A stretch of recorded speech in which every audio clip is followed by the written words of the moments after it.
Hey guys, it's Daily Phrasal Verbs with Chris and Mary Kos. Today, we're talking about the phrasal verb to set up. If you set something up, it means you organize something. Usually we use this phrasal verb about businesses or organizations. Could also use it about a club or something else. So we can say that he set up the business when he was only 18 years old. It means he founded the business. He started the business. We also might use this about some charity organizations. A charity is a type of non-profit organization that helps a group of people in need. If you had enough money to set up anything, what would you set up? Write me in the comments below. To call on. To call on is to ask for someone's support, or to tell someone that they should do something. It's like to push someone into action. So for example, maybe the president of a country makes a big mistake and all of the people want him to be impeached. That means they want him to lose his job. So we could say, the people called on the government to impeach the president. Usually after the phrasal verb to call on someone, we use to describe why they called on them. For example, the other teachers couldn't explain the word, so the students called on me to explain it. To come up with. If we say that someone comes up with something, this means that he creates it or invents it. But it's not only about famous inventors and creators, it's about everyone. You and me too. Anything that we create, especially with our minds, we can say that we came up with it. To come up with something, it's like creating the idea behind something. So maybe you're having a discussion at work and you can say, I came up with a great plan. Or you might ask your colleagues, did you come up with anything? We might also use come up with like answer something, like to provide a solution to a problem. Concerning what we discussed last time, I came up with something I think you're really going to like. If you come up with anything that you want to communicate to me, feel free to write a comment under this video. To work out. Now this phrasal verb has a lot of different meanings. We're going to try to talk about some of the main ones. First of all, to work out can be to do physical exercise, to try to get healthier. So for example, we can say, he went to the gym and worked out for an hour. This means he did physical exercise. Where do you work out? Do you go to a gym or do you work out at home? Another meaning of workout can be to find the answer to a problem, especially when we're talking about math. We might ask, what is 72 divided by 5? And you say, 1 second, I need to work it out. To work out can also mean to be successful or to successfully happen. For example, how was the party last weekend? You know what? The party didn't happen. It just didn't work out. In general, we can use workout like to happen. Okay, let's have the party next weekend. And after the party, we'll all go to the beach. First, let's see how the party works out. In this example, workout is like happen or to have a result. As we said before, workout can be about math problems and it can be about other problems too. If John and Fred have a problem with each other, we can tell them, hey guys, you need to work your problems out. Like you need to find a solution to your problems. To move on and to get on with something. Both of these phrasal verbs talk about continuing. As we discussed in a previous video, get on with something could mean to continue. But today we're talking about it in a different context. To move on or to get on with something, yes, means continue, but also means hurry up. Do it faster. For example, if you don't know the answer to a math problem, move on to the next one. In this case, move on means go forward, continue. It could also mean skip the last one, to move past something. Move on could also be about emotions. When her boyfriend broke up with her, it took her a long time to move on. Here, move on means to move past a specific point. Yes, it's like continue, but it's more about moving past. Get on with something is also about continuing, but it usually isn't about moving past something. It's about hurrying up or starting. So for example, we could say, get on with the video. Like stop wasting time and do it. Hurry up. You probably have seen this phrase in a lot of movies when one character is moving very slowly or has some hesitation and another character says, let's get on with it. Like, let's hurry up. Let's do it already.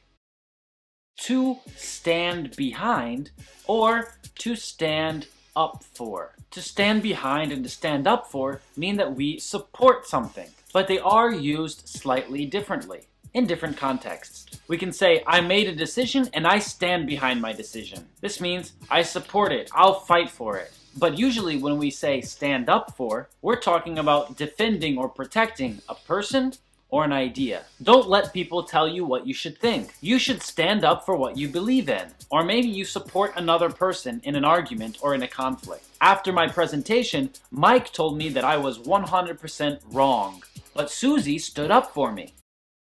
To look up to someone. Yeah, I know in a previous video we talked about look up, like find a word in a database or in the dictionary. But look up to someone is completely different. If I say I look up to him, it means I respect him. I want to be like him. I think what he has done is valuable. Who do you look up to? This question asks, who do you respect? Who do you want to be like? A lot of people look up to the president. They respect him. They honor him. A person who we look up to can also be called a role model. I look up to my parents. I respect them. Tell me who you look up to in the comments below this video. To get to something. Now, to get to something, it means talk about it. But usually we say get to something after someone has already been talking about something different. We want to say, hurry up and speak about this. For example, a very common phrase that we use is get to the point. It means talk about the important stuff. Or maybe you're talking to a group of people about something. One of the people raises their hand and says, when are we going to talk about money? And you tell him, we'll get to that. Or maybe, we'll get to that in a few minutes. This means we're going to talk about it. It also tells the person that he should wait. Get to something can also be like to arrive. For example, when we get to the end of our meeting, there will be food. This is like when we come to or when we arrive at the end of the meeting. To stand by. And it has two different meanings that we're going to talk about today. The first meaning is to stand by something, especially something that you say or do. For example, after a lot of criticism, the president said that he stands by his actions. This means he supports his actions. He doesn't think it's wrong. My friends and family stood by me at difficult times. Another meaning of stand by is to wait. Let's imagine someone calls your office and they want to speak to you. Your secretary might tell them, stand by while I transfer you. This means wait while I connect your call. Or maybe you go to some kind of government office and they tell you that it'll be a few minutes. You can say, that's okay, I'll stand by. This means I'll wait. I hope that helps you understand the phrasal verb to stand by. Don't forget to press like, press subscribe, and leave a comment under this video. To tell someone off. This is an angry phrasal verb. To tell someone off means to say rude or mean or angry things to a person so they go away. Okay, maybe not only so they go away, but at least so they stop doing something. Maybe somebody is being really annoying and you tell them how annoying they're being in a really angry way and tell them to get out of here. We could say that you told him off. Or maybe a person doesn't know what he's talking about and it makes you really angry. And you tell him, you don't know anything that you're talking about, get out of here. That's right, you told him off. For example, what did you say when Matt confronted you? I didn't need to say anything, I just told him off. To stand up to someone. This verb is about challenging someone. And not only one person, it could be a group, or maybe even an organization. For example, you don't like what the government is doing, you can stand up to the government. This means that you go against them. You hold a position. You don't back down. Sometimes in films about American schools, you can see two kids interacting. One kid is bigger and another kid is smaller. The bigger kid does some mean things to the smaller kid. Maybe he hits him, maybe he takes his money, or maybe something else. You've probably seen some of these movies. Well, that bigger kid is called a bully. And usually in these types of movies, we see that the smaller kid stands up to the bully at some point in the film. When's the last time that you stood up to somebody? Let me know in the comments below. To get by. Now there's a lot of phrasal verbs with the verb to get, and they can be very confusing. To get by means to survive, but it's not about all surviving situations. For example, if you were drowning in a river and then you made it out of the river alive, you couldn't say, I got by. It wouldn't make sense, because get by is a different type of surviving. To get by means to survive in a general sense in life. and at a very low condition or minimal level. So we could say, I didn't have a lot of money at university, but I got by. This means I survived, I lived. I didn't have a great lifestyle or a high quality of life, but I survived. I got by. Of course, get by can have a more direct or physical meaning too. To get by could mean to pass someone or something, especially when they need to sneak or when they're not allowed, and when someone is trying to keep them out. We could say, security wasn't letting people in the club, but we got by them. This means we entered past security, or they didn't see us enter. So as you can see, get by has several different meanings. To beef up. Now probably you know that beef is a type of meat. So how can you beef something up? This doesn't mean that you add beef to something. No. To beef something up means to make it bigger, to make it thicker, or to make it more interesting. But when we say that we beef something up, it means that the things that we add to make it bigger, or to make it thicker, or fuller, might actually not be important things. We might just add a lot of stuff to make something bigger. For example, I need to give a 5-minute speech and I only have 2 minutes of material. I need to beef up my speech. We might also use this phrasal verb as an adjective. Beefed up. For example, he drives a beefed up Toyota. This means his car, a Toyota, has a lot of extra things in it that a usual Toyota doesn't. But it's still a Toyota. To count on. Now you probably know the verb to count, like 1, 2, 3, 4, 5. But to count on someone doesn't mean that we count something. What it really means is we rely on that person. We believe that they will do what they say, and we make a plan based on what they say. So, for example, we could say, I was counting on you to get salad. This means I made a plan because you told me that you would get salad. There's a famous phrase that a lot of people use also. You can only count on yourself. This means you're the only person you can believe or trust to do what they say. What do you think though? Who do you count on? Write a comment down below. Sometimes we can also use to count on to say that I already made a plan for things to be this way. For example, John says, if we increase our advertising budget, we'll get more clients. And Mike says, yeah, that's what I'm counting on.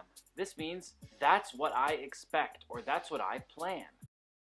To work at something. You already know what it means to work. But what does it mean to work at something? Usually we say I work at a restaurant or I work at the mall. This tells us about the place where we work. But when we say to work at something, it means to improve. I need to work at communicating better. If you feel like your English isn't perfect right now, keep working at it. You'll get it. We can also say work on, which is pretty much the same thing. So we could say work at it, or we could say work on it. Both of these mean to try to improve your skills. To act on. To act on means to take action when you have information, or maybe just a feeling or an emotion. For example, he saw a girl he liked and he acted on it. This means he took action. He did something about this situation. Sometimes we tell people you need to stop and think before you act. This means don't take action immediately. We might also say that to act on is to take action because someone else told us to, or because someone gave us this authority. For example, you could say, the police acted on the authority of the president. It means they took action because the president had authority and told them to do so. So if you have a desire to learn English to a higher level, you need to act on it today. To come off as. Now, first of all, this video has nothing to do with the verb to come. To come off means something like to appear or to seem. And to come off as means that we want to compare how something seemed to another thing. For example, he's a really nice guy, but he came off as a jerk at the meeting. This means usually he's nice, but at the meeting he did something that appeared like a jerk. If you don't know what a jerk is a rude person. Or maybe you're studying English and you want to find a teacher with great pronunciation. Maybe you meet a teacher who isn't a native speaker, but you think he is. You might say, I can't believe he's Hungarian. He came off as English. This means even though he's Hungarian, I thought that he was British. Or he appeared to be British. Or let's look at another example. He wanted to be nice, but he came off as rude. This means even though he wanted to be nice, he seemed to be rude. To talk something over. Now, to talk something over is very similar to when we say discuss something. So for example, you're walking down the street and a man comes up to you and says, you can go on this tour that usually costs $50 per person, and I'll give it to you for $20 per person. And you look at your friends and you understand that you need to discuss this with your friends. You need to make a decision with them. So you tell this man, I need to talk it over with my friends. It means I need to consider this option and come to a decision together with them. Who do you usually need to talk things over with? Before you make a decision, who do you talk it over with? Leave a comment down below and let me know. And while you're at it, press like and press subscribe. To bounce back. Now maybe you know what bounce means. A lot of people think that bounce is similar to jump. But to jump, you need to have legs. You need to push yourself up in the air. And when you bounce, you don't need legs because something else has already pushed you. Do you see the difference there? But when we say bounce back, this really just means to recover from a bad situation. So for example, John went to the casino and he lost $200. But the next day he went back to the casino and won his $200 back. In this situation we can say, John bounced back. John bounced back from a $200 loss at the casino. John bounced back from that bad day that he had at the casino. It's really important to be able to bounce back when you fail at something or when you don't succeed. Tell me about a time when you bounced back after a difficult situation. Write your comments down below. To stick together. Now you might know that the verb to stick means when something touches another thing and it's attached. For example, chewing gum. Chewing gum is sticky. It sticks to things. So one meaning of stick together is when two objects or two things touch each other and they stick, or they become attached. But usually when people use this verb, they're talking about something different. To stick together is about people in a group. For example, when we visit foreign countries, we try to stick together. It means we try to stay together or to be physically near each other for most of our time there. Stick together could also be about opinions. We could say people who are from the same country usually stick together on this topic, which means that they have the same opinion usually. And stick together could have another meaning too, because sometimes stick means to put or to place something. We could say, stick these papers together with those books, which basically means put these papers together with those books. I hope that helps you understand the different meanings of the verb to stick together. To lay off. And this one has two meanings. The first meaning is to fire someone. Basically, you take their job away. But when we say to lay someone off, it doesn't mean that they were doing a bad job. And when we say to fire somebody, it usually means that they were doing a bad job. Instead, to lay someone off usually means that we don't have work for them. So because we don't have work, there will be no position, and because there's no position, they have no job. This can happen when an economy becomes very bad. However, lay off can also have another meaning.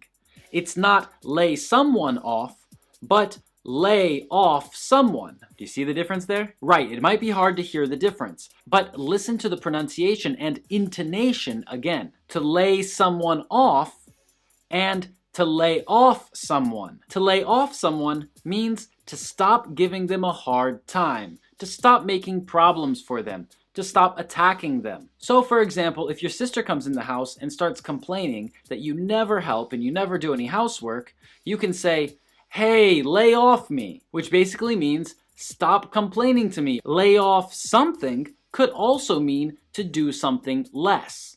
For example, I need to lay off cigarettes. This means I need to do it less or I need to stop. You might hear in films when someone drinks a lot, another character in the film will say, you need to lay off the beer or you need to lay off the whiskey. Don't forget to press like, press subscribe, and leave a comment down below.